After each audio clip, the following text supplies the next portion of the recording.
Уште еден топол поздрав од страна на извршниот одбор на Граѓанската опција за Македонија. Вечерва сме дојдени со една цел да ви се заблагодариме за вашиот изводреден ангажман, за собраните потписи за 1,5 ден, како што вели Анто, 327 потписи.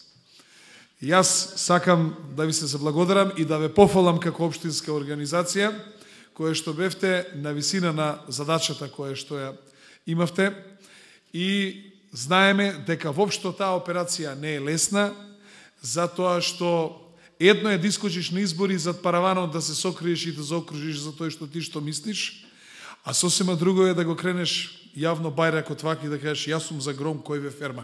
И едните и другите гледајте, како беше песната, гледај ме, гледај ливе, ама јас ке си подпишам за Зоран Поповски. Значи, затоа сакам да ви честитам на вас, поштовани пријатели овде од Кичево.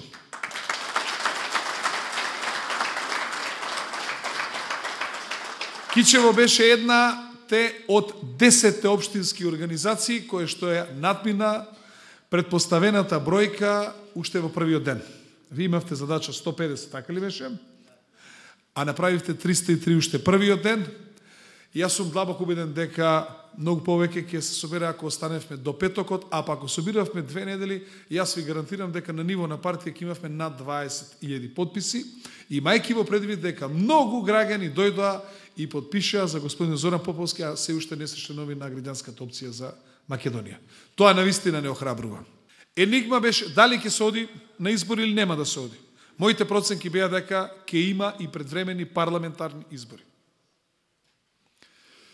Нормално, да излезеш на избори сака и финансиски средства, сака голем ангажман, меѓутоа како раководство проценивме дека прво е здраво за партијата да дадеме председателски кандидат. Второ, ќе се афирмира партијата. Трето, ќе се мобилизира партијата да работи за собирање на подписите. Четврто, ако не дадеме кандидат, тоа значи дека нашето членство на овие председателски избори треба да биде пасивно.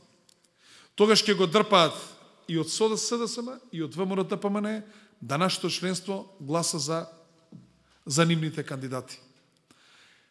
Тоа значи дека каква ќе бидеме ние партија кога не сме му дале правец на нашето членство. Наместо нашето членство да гледа во една точка, а тоа е во председателскиот кандидат, ние ќе бидеме разрока партија. Едни према ВМРО-ДПМН, други према кандидатот на СДСМ. Тоа не смеевме да си го дозволиме. И навистина направивме донесовме исправна одлука. Рековме дека во оваа држава има две вистини. Една ВМРО-вска, друга СДСМовска. Таа ВМРО-вската е многу посилна, ова е послаба, но за нас е најбитна вистината на граѓаните. Каде е граѓанската вистина?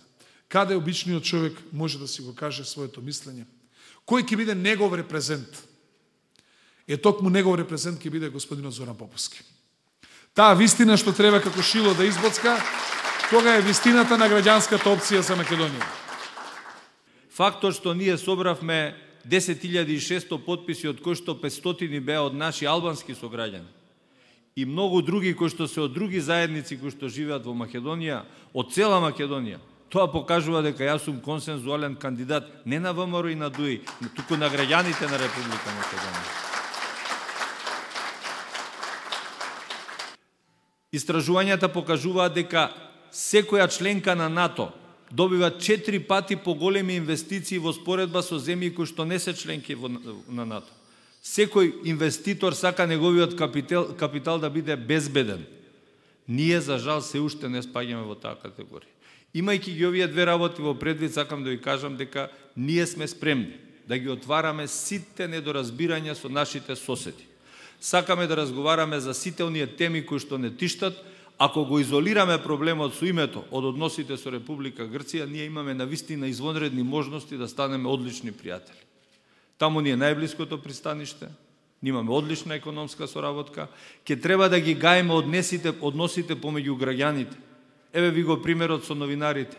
Еден новинар може да посее омраза преку својот напис, може да направи убава работа да сплоти некои луѓе.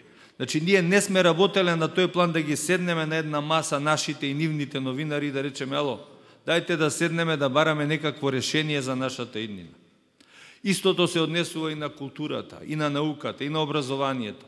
Значи, ќе почувствуваме во одреден момент дека навистина ние сме си соседи и дека треба да бараме решение во исто време, заштитувајќи го целосно уставното име на Република Македонија и идентитетот на македонските граѓани. Од тоа отстапување нема.